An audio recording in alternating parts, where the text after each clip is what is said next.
Class 12th subject biology. First chapter है reproduction in organisms. Reproduction in organism, reproduction क्या होती है बेटा? रिप्रोडक्शन प्रोसेस है यंग वन को प्रोड्यूस करने की, अपने के जैसे यंग वन को प्रोड्यूस करने की प्रोसेस क्या कहलाएगी? रिप्रोडक्शन।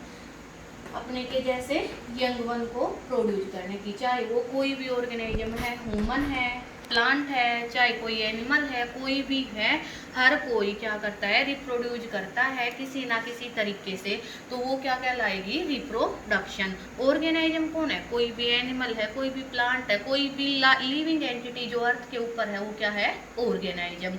अब भाई रिप्रोडक्शन है, क्या किया हमने? यंग वन को प्रोड्यूस किया। यंग वन को प्रोड्यूस किया तो क्या हुआ? किसी का बर्थ हुआ है ना, तभी तो प्रोड्यूस होगा। अब जब किसी का जन्म हुआ है, बर्थ हुआ है, तो उसकी नेचुरल डेथ भी होगी, ठीक है। अब ये जन्म से और डेथ तक का पीरियड क्या होगा बेटा? इसको कहेंगे हम लाइफ स्पैन। तो लाइफ स्पैन क्या है? पीरियड, यानी कि duration from birth to the natural death of an organism, वो क्या कहलाएगा? Life span. Period from birth to natural death of an organism is called life span. फिर आप ये पूछोगे लाइफ स्पैन जो है वो क्या सभी ऑर्गेनाइजम का एक जैसा होता है या अलग अलग होगा? अब यहाँ पर हमने प्लांट को देखा, पहले क्या था? प्लांट का बर्थ किससे होता है? अगर उसका सीड है, सीड क्या करेगा? जर्मिनेट करेगा। जर्मिनेट करके क्या होगा? पहले उसकी वेजिटेटिव ग्रोथ, यानी कि उसके लीफ वगैरह आते हैं। लीफ आने के बाद क्या होगा? फ्लावर आएगा। फ्लावर आने के बाद जब फ्लावर्स में रिप्रोडक्शन हो जाएगी, फ्लावर को हम प्लांट का सेक्सुअल पार्ट मानते हैं, क्योंकि उसके अंदर मेल एंड्रोसियम गाइनोसियम बनते हैं। जैसे आपको पता है एंड्रोसियम और गाइनोसियम होंगे, एंथर बनेंगे, ओव्यूल्स बनेंगे, ठीक है। अब फ्लावर बनने के बाद क्या होता है? फ्लावर जब मैच्योर हो जाएगा तो वो क्या करता है भाई? सूखना शुरू कर देता है, ठीक है। यानी कि कुछ ना कुछ चीजें टूटनी शुरू हो जाती है। ऐसे ही हमारे अंदर होता है। पहले जब क्या है? छोटा बच्चा है, बड़ा होगा, बड़ा होने के बाद क्या होगा? उसमें रिप्रोडक्शन होती है, कुछ ना कुछ जुड़ता चला जाता है। लेकिन रिप्रोडक्शन के बाद क्या होंगे? डिट्रियोरेटिव चेंजेज होंगे। डिट्रियोरेटिव चेंजेज कौन से होते हैं बेटा? टूटने वाले चेंजेज। कोई ना कोई चीजें, जैसे बाल झड़ने लग जाएंगे, दांत टूटने लग जाएंगे, स्किन का कलर जो है वो चेंज होने लग जाएगा, ठीक है। ऐसे हमारी बॉडी जो है डिट्रियोरेटिव चेंजेज होंगे। अब वो डिट्रियोरेटिव चेंजेज को हम क्या कहते हैं? सेनेसेंट। क्या कहते हैं? सेनेसेंट। सेनेसेंट ऐसी फेज है जो क्या करेगी? लास्ट में डेथ के लिए लीड करती है। तो जो लाइफ स्पैन है इसको हमने कितने पार्ट में डिवाइड कर दिया? 4 पार्ट्स में डिवाइड कर दिया। 4 पार्ट्स या 5 पार्ट्स बना देते हैं हम। फर्स्ट पार्ट क्या होगा? सबसे पहले हर किसी का क्या होगा भाई? बर्थ होगा।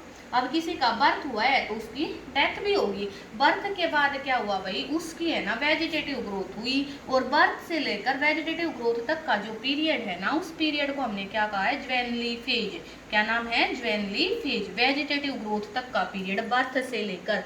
फिर क्या हुआ? सेक्सुअल रिप्रोडक्शन हुई, उसके अंदर सेक्सुअली वो मैच्योर हुआ। रिप्रोडक्शन से पहले तो मैच्योर ही होगा ना। जब वो सेक्सुअली मैच्योर हुआ तो उसके अंदर जैसे एग्जांपल अगर प्लांट का ले तो भाई फ्लावर फॉर्मेशन हो गई, ठीक है। Male reproductive part, female reproductive part, androecium gynoecium. Androecium के अंदर एंथर बन जाएंगे, गाइनोसियम के अंदर ओव्यूल बन जाएंगे। 10th क्लास में पढ़ा था आपने।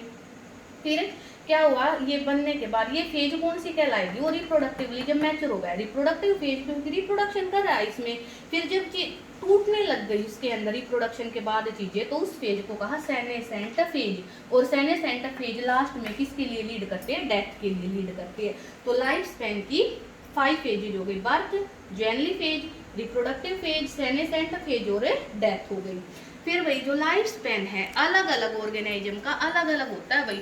कोई तो है 150 ईयर्स तक, यानी कि 150 साल तक, 100 साल तक जिंदा रहता है।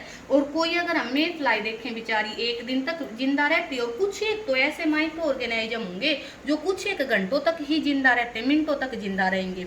अब अगर ऑर्गेनाइजम और उसका लाइफ स्पैन अलग अलग स्टडी करें, बैनियन ट्री को देखिए। बैनियन ट्री जो है ये 200 ईयर्स तक ही जिंदा रहता है, ठीक है। कितना लंबा टाइम है इसका? 200 ईयर्स। फिर टोर्टोइज को देखें, 100 to 150 ईयर्स है। पैरट देखें 140 ईयर्स है। Man 100 year. क्रोकोडाइल 60 ईयर्स है। क्रो है जो 15 ईयर्स तक जिंदा रहेगा भाई। वीट प्लांट है 6 महीने तक। फिर बटरफ्लाई है 1 से 2 वीक। मे फ्लाई 1 दिन तक जिंदा रहती है। भाई लाइफ स्पेन से आपका एक क्वेश्चन आता है, क्योंकि ये चैप्टर है ना 2 नंबर का आएगा आपके फाइनल एग्जाम में। कितने मार्क्स का है? 2 मार्क्स का। और 2 मार्क्स में आपकी एक डेफिनेशन मायने रखती है, आपसे छोटी छोटी डेफिनेशन पूछेगा वो, ठीक है। फिर इंपॉर्टेंस से क्या है भाई, इस रिप्रोडक्शन के जन्म हो रहा है, ज्वेनली फेज आ रही है, reproductive senescent and then death है। क्या इंपॉर्टेंस इतनी सारी फेजेज की? भाई इंपॉर्टेंस ये है, अगर रिप्रोडक्शन नहीं होगी तो हमारी स्पीसीज का तो एंड हो जाएगा, ठीक है। अब कहते हैं पीढ़ी चलाने के लिए, वो पीढ़ी क्या है भाई, हम अपनी स्पीसीज को कंटिन्यूटी बनाए रखने के लिए क्या इंपॉर्टेंस है रिप्रोडक्शन की? Continuity of the species. भाई एक स्पीसीज अगर किसी के बच्चे नहीं होंगे तो पीढ़ी तो खत्म हो जाएगी। अगर एक इंसान की नहीं होती तो कोई बात नहीं, कोई भी एक ऑर्गेनाइज्म, लेकिन अगर पूरे ग्रुप की ही पूरी स्पीसीज लुप्त हो जाए तो आपको पता है एंडेंजर्ड स्पीसीज, एक्सटिंक्ट स्पीसीज आपने पढ़ी तो चिंता का विषय हो जाता है।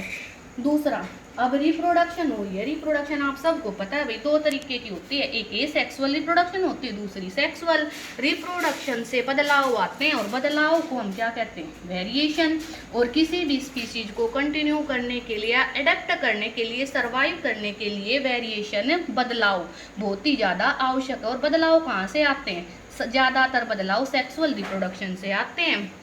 बदलाव के साथ साथ जब रिप्रोडक्शन होती है तो माता पिता के गुण एज इट इज भी जाते हैं, और वो क्या होगा? माता पिता के गुणों का बच्चों के अंदर जाना, इनहेरिटेंस। तो रिप्रोडक्शन की 3 सिग्निफिकेंस हो गई भाई, पहली है कंटिन्यूटी ऑफ स्पीसीज, दूसरी वेरिएशन, तीसरी इनहेरिटेंस होगा, ठीक है। अब वेरिएशन, बदलाव, बदलाव क्या है भाई? सेक्सुअल रिप्रोडक्शन में 2 पेरेंट्स होते हैं, एक मेल पेरेंट होगा, एक फीमेल। यंग वन जो है दोनों का मिक्सर होगा, इवन दोनों का नहीं, हमारे पूर्वज का भी मिक्सर होगा। जैसे हम कहते हैं नाक दादा के जैसी है, आंखें पापा के जैसी हैं, तो वो क्या हो रहा? कैरेक्टर्स का ट्रांसफर हो रहा है एक पीढ़ी से, वो इनहेरिटेंस हो गया। लेकिन बिल्कुल एग्जैक्ट कॉपी भी नहीं होता भाई सेक्सुअल में, हाँ ए सेक्सुअल में एग्जैक्ट कॉपी होगा। एग्जैक्ट कॉपी को क्या कहेंगे हम? क्लोन। क्या कहेंगे? एग्जैक्ट कॉपी को क्लोन। और ए सेक्सुअल रिप्रोडक्शन में जो बदलाव आए उनको क्या कहेंगे? वेरिएशन। तो टाइप ऑफ रिप्रोडक्शन, अब टाइप ऑफ रिप्रोडक्शन के अंदर क्या है हमारे पास भाई? 2 रिप्रोडक्शन, 2 टाइप हमने पहले पढ़ी हैं, 10th क्लास में आपने पढ़ी थी। ए सेक्सुअल रिप्रोडक्शन जिसके अंदर सिंगल पेरेंट इन्वॉल्व होगा, अभी यहाँ बताया था प्लांट के अंदर लगभग, और जो लोअर ऑर्गेनाइज्म है उनके अंदर। दूसरा जिसमें 2 पेरेंट्स इन्वॉल्व होंगे उसे क्या कहेंगे? Sexual reproduction. तो रिप्रोडक्शन की कितने टाइप हैं? 2, ए सेक्सुअल एंड सेक्सुअल। फिर इसके बाद जो ये ए सेक्सुअल रिप्रोडक्शन है ना हमारी, जिसमें सिंगल पेरेंट इन्वॉल्व है, इसकी 6 टाइप और आ गई हमारे पास। 6 टाइप कौन सी है भाई? पहला है फिशन, क्या नाम है? फिशन।